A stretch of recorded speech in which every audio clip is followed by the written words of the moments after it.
Effie Barker. We are right here in downtown Los Angeles. I like to tell the stories of other people to inspire other people. How do I introduce you? Girl, boy, di tiyak o ano? Hindi namin alam eh. Kahit kami naguguluhan kami. Pero isa lang ang alam ko, nagmamahalan kami.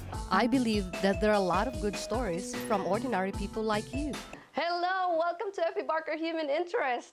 Our guest for today is the pastor of Culver City Presbyterian Church, Reverend Dr. Frances Wattman Rosenau.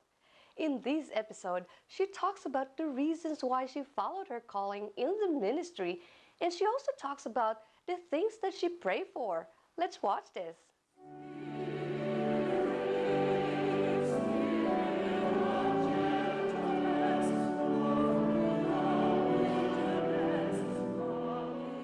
My name is Frances Wattman Rosenau. I grew up in Tulsa, Oklahoma, and I became a pastor because when I was in high school, my church, we went on a mission trip in Mexico. We took youth and adults to build a retreat center in Mexico, in a town called Güemes, a small town. And as a young person, it really opened my eyes to see we are so connected. God is so big, so much bigger than my small high school world and who's in and who's out, but that God is telling a much, much bigger story. And that began in me this becoming aware of what God is doing in the world. So I became really passionate in the global church and God's project and plan throughout the world. So I started following that and served a year in India in the church as a volunteer at a hospital and home for the destitute with a girls' orphanage connected to it. And again, I saw God so much at work in this far-off place that was beyond off the grid, that God had been telling a story there for a long, long time, longer than there were Christians in Tulsa, Oklahoma. There were Christians in that part of India. You know, everybody has those immature dreams when they're younger.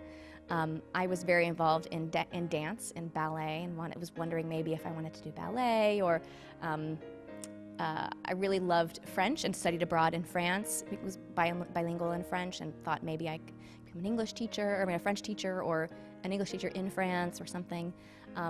But this nudging at my heart, those were interests of mine, but those were really, the call from a couple of experiences, from the encouraging of my home church, really kept nudging me in the direction of see what this is about, see what the church is about, and learn more about what leadership in the church might be.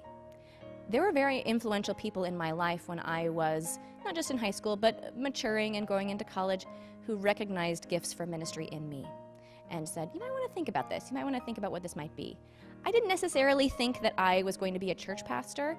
I thought maybe that I would be a missionary, that I would live abroad, or that I would be in some kind of capacity here in more of a service-oriented ministry. But I was open to whatever God was calling.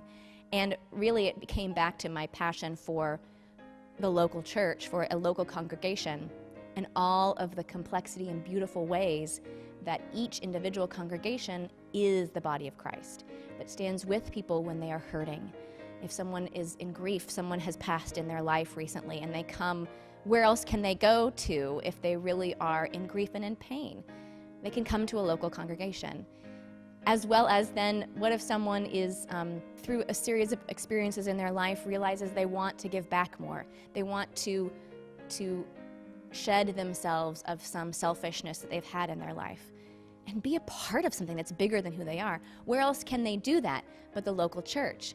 And then find peace for their lives if they are in tumult, or if they are in searching, looking for meaning, or looking for some direction and purpose. The local church can be a part of that too.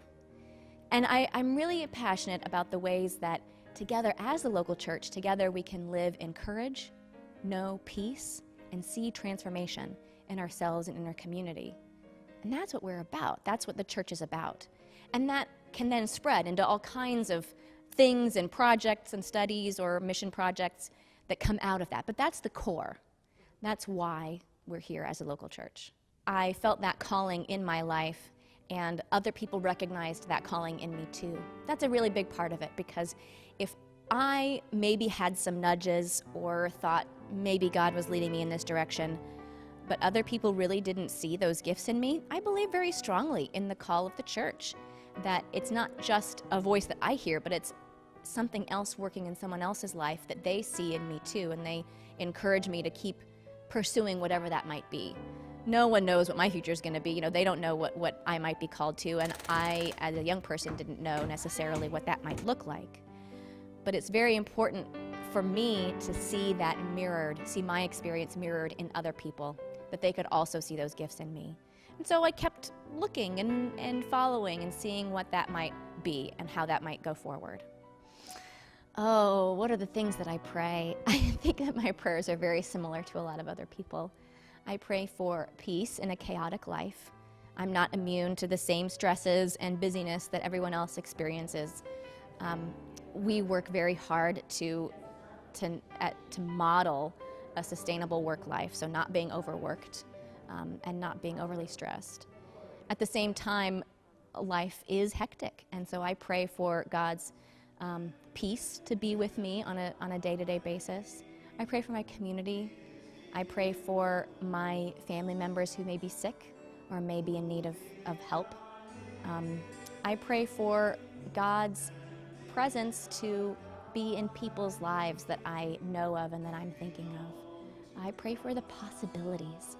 I pray for empty lots and what God is going to do with those empty lots, the people who are going to live on them one day. I pray for empty buildings and the revitalization that God might do around the corner from us. And I pray for reconciliation in our world. My heart breaks when I read the news sometimes and listen to what is going on in faraway places or around the corner. And I pray that God would truly lead and truly bring about transformation in those places. As the solo pastor and the only full-time staff member here, and a mom of 2 very young children, I have a lot of responsibility and weight on my shoulders. So peace is something that I pray for, that I would be able to let go of the things that I want to control and hold on to, and truly, truly give them to God. Let them be in God's hands, because I know it's in God's hands to begin with, but I want so hard to be able to control or fix something, to let that go and let God take care of the things that I worry about.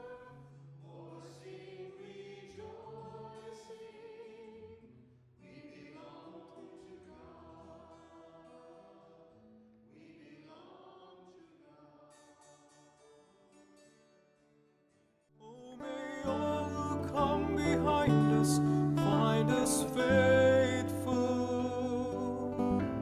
May the fire of our devotion light their way. May the footprints that we lead them to believe, and the lives we live inspire them to obey.